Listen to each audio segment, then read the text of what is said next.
ప్రభుత్వాలు మారుతున్నా, ప్రజా ప్రతినిధులు మారుతున్నా, మారని గిరిజనుల తలరాతలు మార్చేందుకు ఏబిఎన్ ఆంధ్రజ్యోతి చేసిన అక్షర యుద్ధం సత్ఫలితాలనిచ్చింది. గిరిజన ప్రాంతాల అభివృద్ధి లక్ష్యంగా ఏపీ ప్రభుత్వం ప్రణాళికలు రూపొందించింది. రహదారుల నిర్మాణంతో డోలి కష్టాలకు ముగింపు పలకనుంది.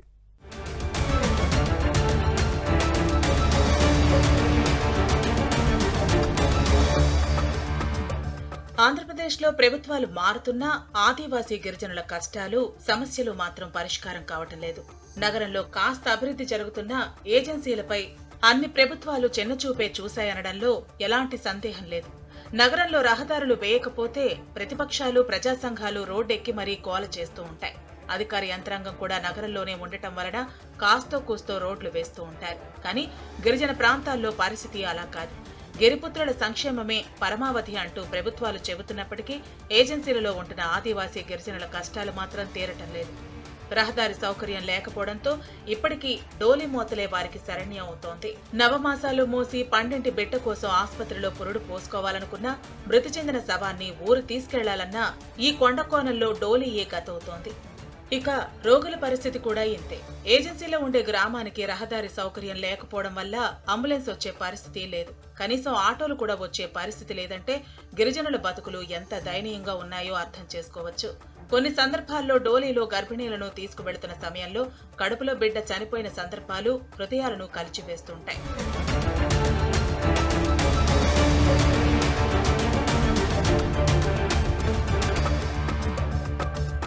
దశాబ్దాలు గడుస్తున్న టెక్నాలజీ ఎంతగా అభివృద్ధి చెందిన మారని గిరిజనుల కష్టాలను వెలుగులోకి తెచ్చేందుకు ఏబిఎన్ ఆంధ్రజ్యోతి నడుం బిగించింది.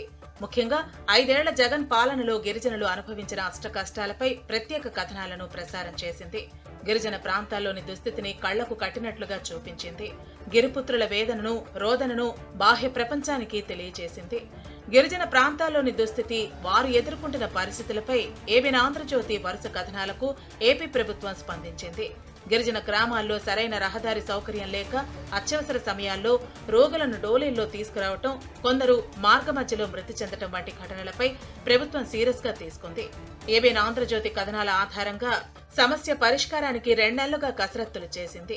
ఏపీ వ్యాప్తంగా 499 గిరిజన గ్రామాల ప్రజలకు బయటకు వెళ్లేందుకు సరైన రహదారులు లేనట్లు అధికారులు గుర్తించారు.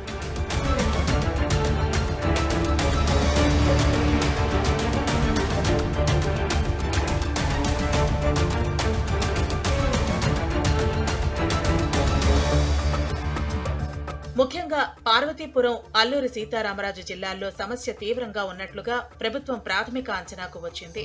రాష్ట్ర, జిల్లా, మండల ప్రధాన రహదారులకు ఈ గ్రామాలను అనుసంధానించేలా రోడ్ల నిర్మాణం కోసం ప్రధానమంత్రి జన్మన్ పథకంలో కేంద్రానికి ప్రతిపాదనలు పంపారు. నిధులొచ్చే వరకు వేచి చూడొద్దన్న సీఎం, డిప్యూటీ సీఎం ఆదేశాలపై అధికారులు తొలి దశలో 9 రోడ్ల నిర్మాణం కోసం కార్యాచరణ ప్రణాళిక రూపొందించారు. దీంతో ఏపీలోని మారుమూల గిరిజన గ్రామాల్లో రహదారి సౌకర్యం లేక అత్యవసర పరిస్థితుల్లో డోలి మోతలతో తీవ్ర అవస్థలు పడుతున్న గిరిజనుల కష్టాలు ఇకపై తీరనున్నాయి. డోలి రహిత గ్రామాలుగా ఉండాలి మన రాష్ట్రంలో. ఇంకా మన ఏజెన్సీ ప్రాంతాల్లో ముఖ్యమంత్రి గారు సంకల్పించారు. పవన్ కళ్యాణ్ ప్రభుత్వంలో భాగస్వామ్యం అవడం అంటే ఇక్కడున్న ఒక సగటు గిరిజన యువకుడు, గిరిజన యువతి భాగస్వామ్యం అయినట్టు. 4 డోలి పట్టుకొని ఇబ్బందుల్లో ఉన్న ప్రాణాన్ని పట్టుకెళ్ళడం ఎంత కష్టమో తెలుసు నాకు. మాకు ఏజెన్సీ ప్రాంతం ఎక్కువ. మాకు 105 కోట్ల రూపాయల 33 లక్షల రూపాయల రోడ్లను ఈ రోజున మనకి శంకుస్థాపన చేశాం. మీ కష్టాల్లో, మీ కన్నీళ్లలో మేము ఉన్నామని చెప్పడానికి. మొదటి విడతగా సమస్య అత్యంత తీవ్రంగా ఉన్న అల్లూరి సీతారామరాజు, పార్వతీపురం, మన్యం జిల్లాల్లో 9 ప్రధాన రహదారుల నిర్మాణానికి చంద్రబాబు ప్రభుత్వం 49.73 కోట్లు మంజూరు చేసింది. త్వరలో వీటికి టెండర్లు పిలిచి పనులు ప్రారంభించనున్నారు. రహదారి సదుపాయం లేని అన్ని గిరిజన గ్రామాల్లోనూ 5 ఏళ్లలో దశలవారీగా రోడ్లు నిర్మించనున్నారు. కేంద్ర నిధుల కోసం వేచి చూడకుండా రాష్ట్ర నిధులు, ఉపాధి హామీ పథకంలో మెటీరియల్ నిధులతో వెంటనే రోడ్ల పనులు ప్రారంభించేందుకు చర్యలు తీసుకోవాలని సీఎం ఆదేశించారు. పలు ప్రాంతాల్లో మొబైల్ ఆరోగ్య కేంద్రాలను కూడా ప్రారంభించారు.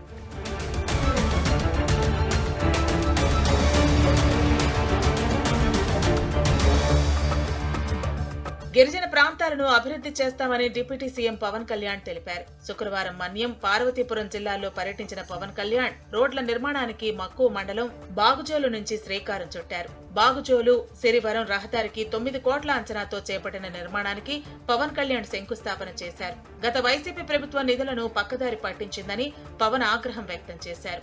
అధికారం లేనప్పుడు రోడ్ల మీద తిరిగాం, అధికారం లేనప్పుడు మన్యం ప్రాంతాల్లో తిరిగాం. నాకు బుగ్గలు నిమరటం తెలియదు, నాకు తల నిమరటం తెలియదు. నాకు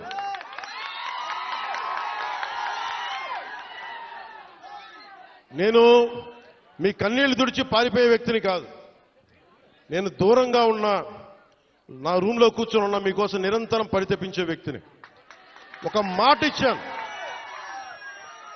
నా పేషీ కూడా ఒకటే మాట చెప్పారు, నేను ఇక్కడే ఉండాలి, 2 నెలలకు ఒకసారి 10 రోజుల చొప్పున నేను మన్యం ప్రాంతం మొత్తం తిరగాలి. నేను ఒక్కొక్క యువకుడికి మాటిస్తున్నాను, ఒక్కొక్క యువతికి మాటిస్తున్నాను, ఒక్కొక్క గిరిజన తల్లులకి మాటిస్తున్నాను, ఒక్కొక్క గిరిజన పెద్దలకి మాటిస్తున్నాను. నేను మీకోసం ఒళ్ళు వంచి పనిచేస్తాం మీకోసం. ఈ రోడ్ల నిర్మాణంతో 2 జిల్లాల్లోని గిరిజన గ్రామాల ప్రజలకు డోలీ సమస్యలు తీరనున్నాయి. మొత్తం 2 జిల్లాల వ్యాప్తంగా 19 నూతన రోడ్లకు శంకుస్థాపనలు జరిగాయి.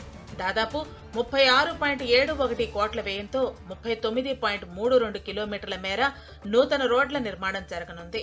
ఈ రోడ్ల నిర్మాణంతో 55 గిరిజన గ్రామాలకు చెందిన 3,782 మందికి డోలీల బాధల నుండి విముక్తి లభించనుంది. దీంతో ఇన్నాళ్లు డోలీల మోతతో అష్టకష్టాలు అనుభవించిన గిరిజనుల్లో ఆనందం వెల్లివిరుస్తోంది. త్వరలో తమ కష్టాలు తీరబోతున్నాయని గిరిపుత్రులు సంబరపడుతున్నారు. తమ కష్టాలను, దుస్థితిని వెలుగులోకి తెచ్చిన ఏబిఎన్ ఆంధ్రజ్యోతికి ధన్యవాదాలు తెలిపారు.